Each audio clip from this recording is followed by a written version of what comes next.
Hey guys, we're back. This time we're going to be taking a look at Nova Luna, and this one is a really cool, really light game. I think there's a bunch of different iterations of it, and the concept of it and how it works. I've seen at least 2 or 3 games that share the same mechanics. This is another one that was brought to our local game night, and I played it, and I just had to add it to our collection. It's definitely something my family has enjoyed. My wife likes it. Played it with my kids the other day. I think they both had fun with it as well.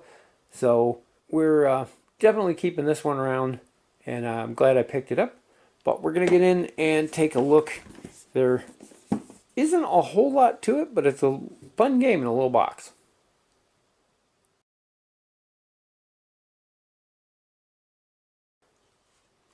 So I love the fact that they actually did the inside of the box too. That's pretty cool. But we have our rules here, and they're actually, I believe, German on one side and English on the other. And there aren't a whole lot of rules to the game. I think you got one page on setup, one page on the actual game. I think there's one page of examples, and then it goes to solo game rules. And yeah, it wasn't that hard to pick up, which I was actually very impressed by. Next thing we have here is our board. And I think it's funny that they took the effort to double-side it, even though you never see that side of the board. But we have the phases of the moon here. And this is basically the turn tracker. You're going to start with your tokens here and move them around. Whoever's in the back gets to go first as the thing goes around. So if you take something that moves you a long ways, the other people might get multiple turns to try to catch up, which is interesting. Then you have these slots all the way around, which are going to have tiles to choose from. And we'll see how that works in just a minute here. Next thing we have are the tiles. And I don't think this game came with bags. I don't remember. I think I added these bags. So I think it came with like one big bag or something like that to put everything in. So keep that in mind. You're going to need something. The tiles are split up into 4 different colors. See if I can get a variety here. Oh. So you have 4 different colors here. And each one of them has a clock number here on the side. That's how long it's going to move you around the time track here. And then they have these patterns that you need to make. And it's the number of colors and patterns that you need to be adjacent to these tiles. And these are going to be set up randomly around the wheel here. I'm just going to do this real quick so we can show you. And then the rest of these are going to be put face down, shuffled up off to the side, so that you have like a draw pool. And there's a bunch more in the bag I didn't get out, but you get the idea there. Each player is going to have a pile of discs. I believe you end up with 21, if I'm not mistaken. And that amount can vary based on the number of players.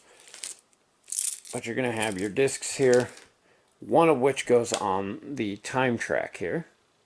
And it's always the player whose token is on the top is going to be the one whose turn it is. And you got different player colors here.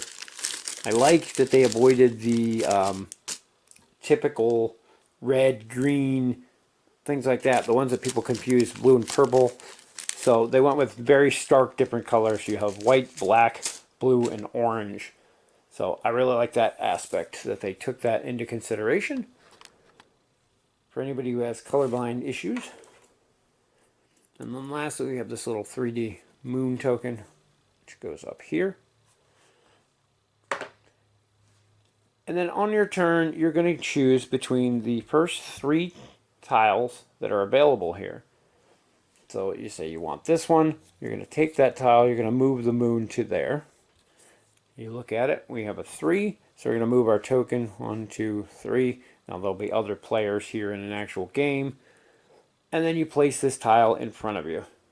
First tile, obviously you can't do anything with, but on subsequent turns, you're going to start matching up. So in this case, we want to get 3 of the dark blue tiles adjacent. They don't have to be right next to each other.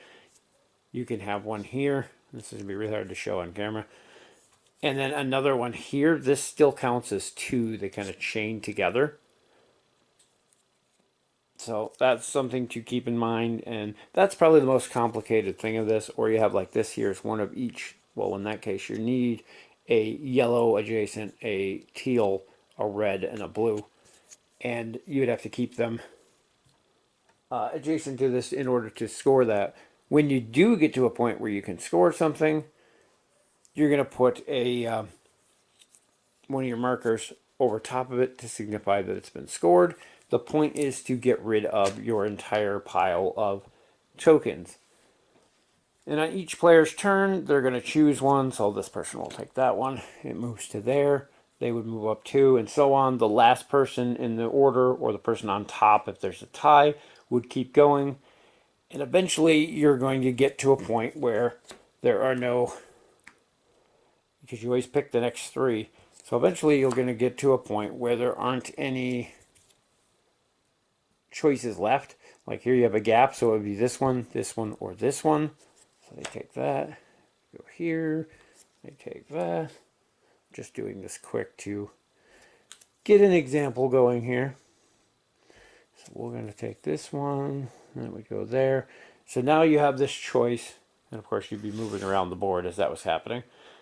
You get the choice here. Do you want to take one of these two, and then the turn order goes on as normal, or do you want to refill the board, which would put two new ones here? You would no longer be able to choose that one. So say you take that. This would go here, wherever that was. I'm not sure if that was the exact right one. But again, they have the choice. Do I want to take that, or do I want to put two new here? In that case, it doesn't matter because you're still going to be able to choose those three. So you fill this back in. And this is, again, if you want to. Eventually, if there's none left, you have to fill it back in. But then the play progresses from there and keeps going. And I didn't get enough out, but you would fill them all back in. And then, like I said, over the course of that, based on where you put your tiles and how you set them up, eventually you're going to, mine are off the screen here, you're going to be filling these in as they score. These obviously aren't scored yet. But in doing so, you fill those in. Eventually, whoever runs out of these tokens first is the winner. And that's pretty much all there is to Nova Luna. It's a very fast, very easy game to pick up. Although there are some pretty complex strategies that can really give experienced players a challenge too. So the idea is to make up a strategy so that when you set one of them tiles into place, it'll trigger off two or three different things, and you can place a lot of tokens in one piece. At least for me, that's how it works. The other thing to keep in mind is the strategy of what numbers to draft. These lower numbers, like in this case, is only a 1, which will only move you 1, which chances are you'll be able to go again, because even if there's somebody right next to you, you'll be on top of them. But it doesn't offer you any patterns to solve. This only counts towards a different pattern on another tile. So it counts as a blue for something else, but it doesn't give you any more options to score. Whereas this one here, for example, is a 7, has 3 different ones. Some of them can even be combined off the same thing. Like if there's a red adjacent to this where you're halfway done with that one and halfway done with that one. If you put a yellow over here, you'll complete this one and be halfway done with that one. You put a blue over here, you can complete both of those. So because those are so easier to do, it costs you a lot more time to take this. Moving ahead 7, people are going to be taking the 2s and 3s, might get multiple turns before you get another turn. So there's a trade-off there as well. But overall, it's a really simple game. I love the concept of it. I love the fact that there is a deeper strategy in it. And the fact that it's easy to pick up for my family, but it's got enough tactics and strategy in there to building those big combos that it keeps me interested as well. Anyway, that is going to wrap it up for our look at Nova Luna. I know this one was really quick, but let me know down in the comments if you have any questions or comments. And hope it helps you decide if it's something worth picking up for yourself. And as always, thank you guys for watching, and we'll see you in the next video.